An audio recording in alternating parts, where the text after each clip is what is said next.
Hello, Gravitrons. I'm more gravity. Let's play chess. It's the end of a game that I just finished. It's a quick game and not all that accurate, so I'm not going to be going over it in too much detail.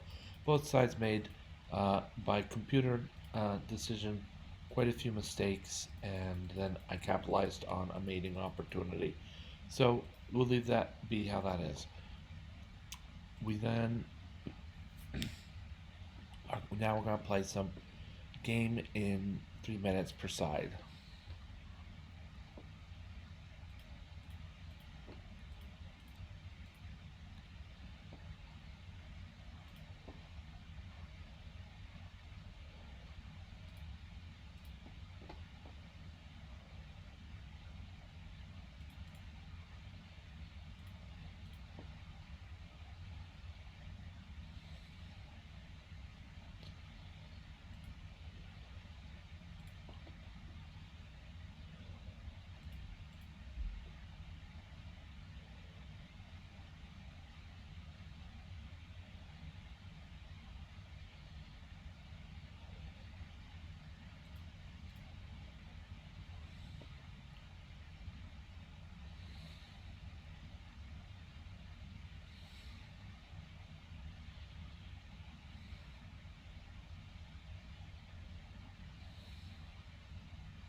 Okay,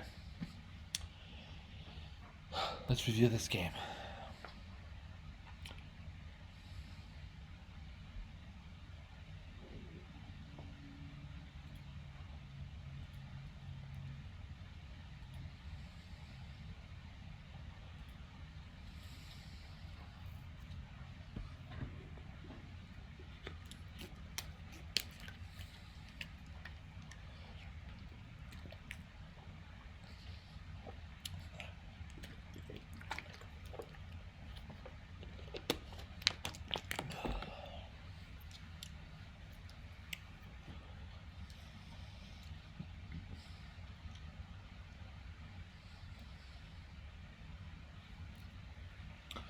All right, so we see that this game is accurate. I'm glad about that.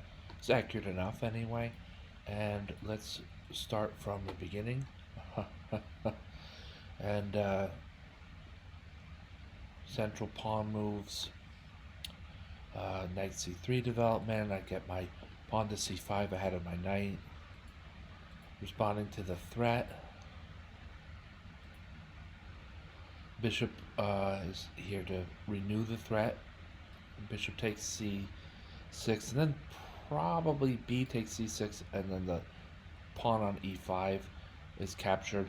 There's more to it than that, but for that time being, for at least that move, white is ahead by a pawn. So allowing the knight to be now pinned to the king, I played d6, more so because I want to hang on to these valuable central pawns. Bishop takes c6, I didn't think was white's move, really. You see here that torch 4, the engine considers it a good move, and like me, maybe then not a great move. The problem with bishop takes c6 check is, of course, I'm going to capture back. B takes c6. And I have a piece that moved twice for a piece that moved once. Um,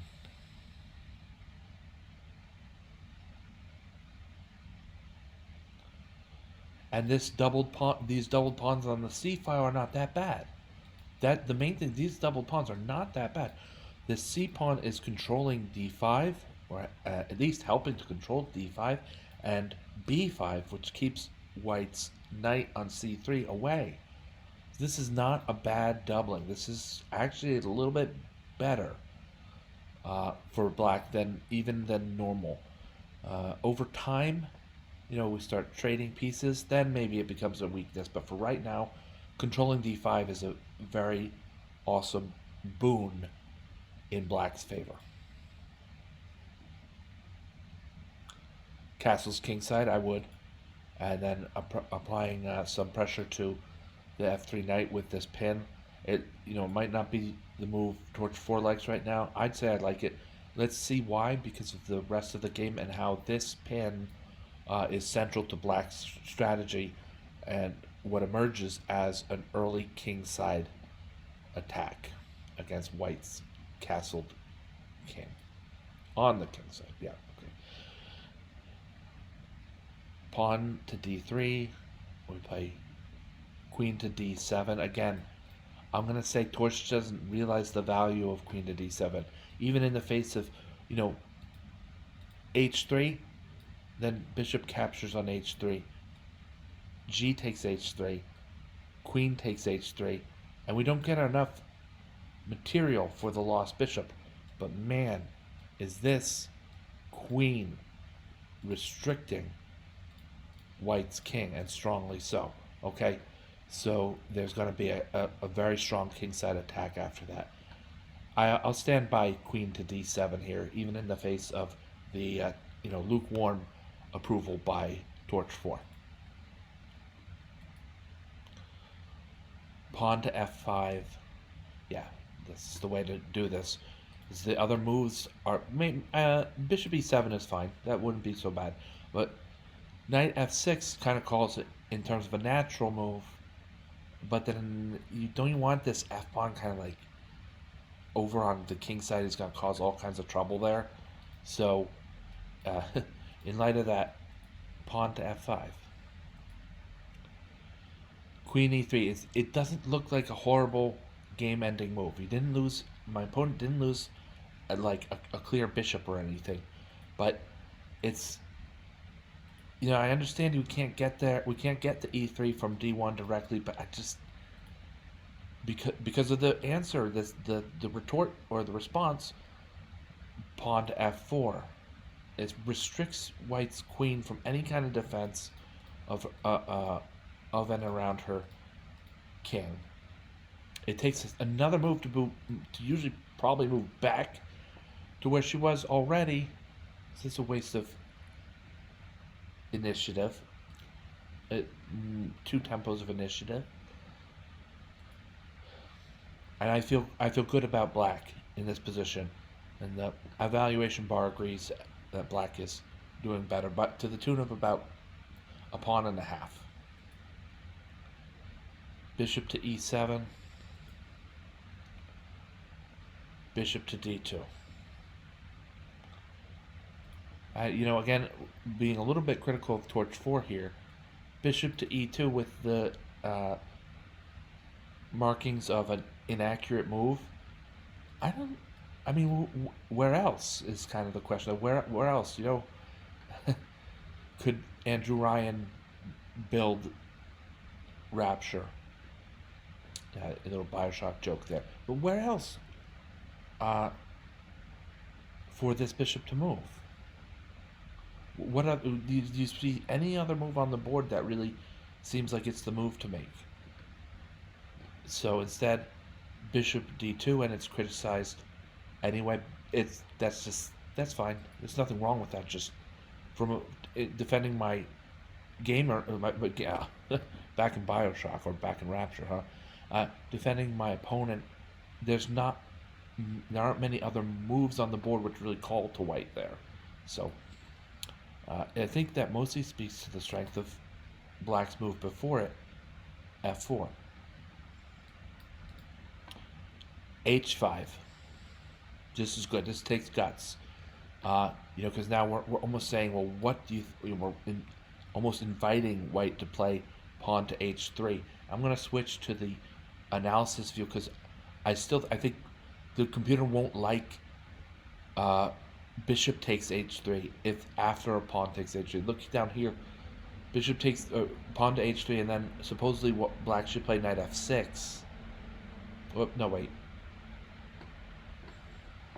I shouldn't put words in my opponent's mouth. But remember, this is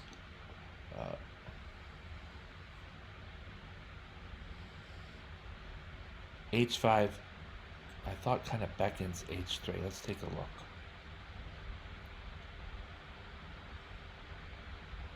And then Torch likes knight f6 because if pawn takes g4 and pawn takes g4, then this attack must be winning somehow for black. Let's take a look at this in greater depth.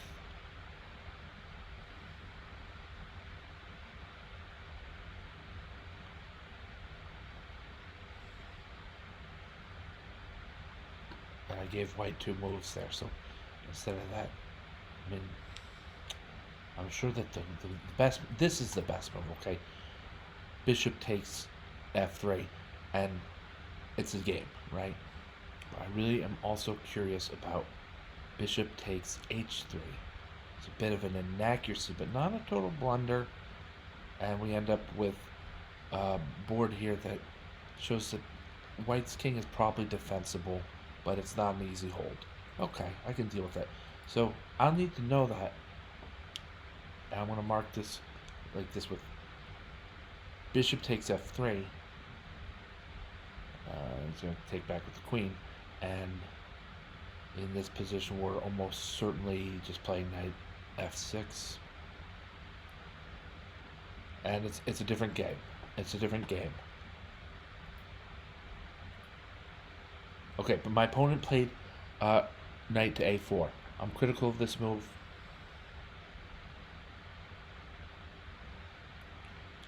I'm critical of this move.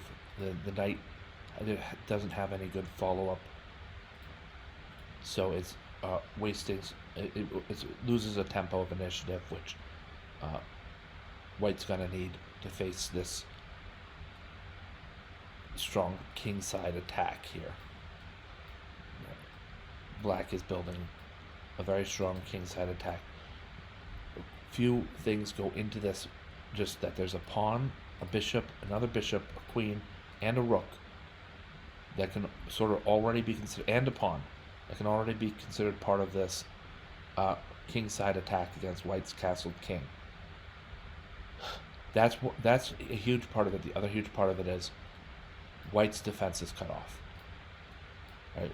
White will have to sacrifice a piece for a pawn or more to make his or her his way to his own king side. So defense is cut off and there are a number of pieces involved. Sounds like a good recipe for a strong kingside attack. b3, I have to be critical of this too. It protects the knight, but I know that white is cramped, right? Black has a very strong lead in space. But you got to do something better than b3 in situations like that. So white has to do something better than b3 in situations like that. h3, and knight to b2. That makes more sense all of a sudden. Okay, b3 is now is more logical than I had thought. The knight moves to b2 and might find a great outpost, or at least an outpost on c4. That's better than most of the other options, and I could argue, okay, I'll push d4, but then there are complications with bishop, or rather knight takes e5, hitting at my queen, and that breaks the pin. So white might have to play queen e1 first. Whatever it is, it's complications. So b3 is not quite as bad, given that white is going to given that white intends to make the maneuver knight to c4. Maneuver came out maneuver. The maneuver knight to b2, just then knight at b2 to c4. I think black's attack is just way quicker than that. Pawn crashes through with h takes g2, king takes g2, bishop h3 check. Mostly, there's probably, torch indicates there's a better move on the board. I'm gonna grab at least the exchange here of bishop for rook. I'm pretty sure. I think black might even have more than that already, but we have at least the exchange in our pocket to kind of then bully white's pieces into trades and trades and trades, and then, who knows, promote a pawn and win with a endgame checkmate. So that's the main idea. Then my opponent makes the mistake, the blunder, king to g1, so queen to g4 check will be checkmate on g2 to h1 in the next move. So it's a fun game, an interesting game. Just to highlight, I think some of the main parts for me and my development as a chess player was pawn to f4 and pawn to f5 and pawn to f4. That was huge for me. I wouldn't normally, maybe I would have played like that in the past, but not always in the right spot. This was a very awesome, it could have been a break, but it turned out to be a restriction against white instead of a break for black. And I did so at a time when my king was safe against counterattacks. So it was a good game, and I think my opponent played logically. Kind of got constricted again by the pawn moves on the f file, but just some of the early exchanges left white's pieces. They're all but that one pawn are on the starting to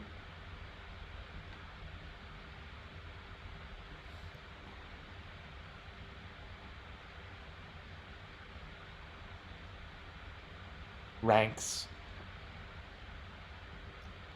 on the starting 3 ranks. All but one pawn are on the starting 3 ranks. This pawn is outside of this sort of constriction.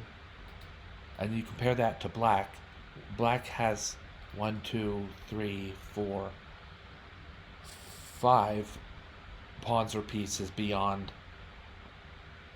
the analogous rank, which is in this case the 6th, but compares most directly to the 3rd. Alright, so black is just way more aggressive and way better developed, as not constricted as strongly as white. So those were some of the themes I caught. All right, we're gonna try something new. I gotta think about this for a second here. Thank you to my opponent. Thank you for watching. Thank you, Gravitrons. I'm more gravity. Have a great night.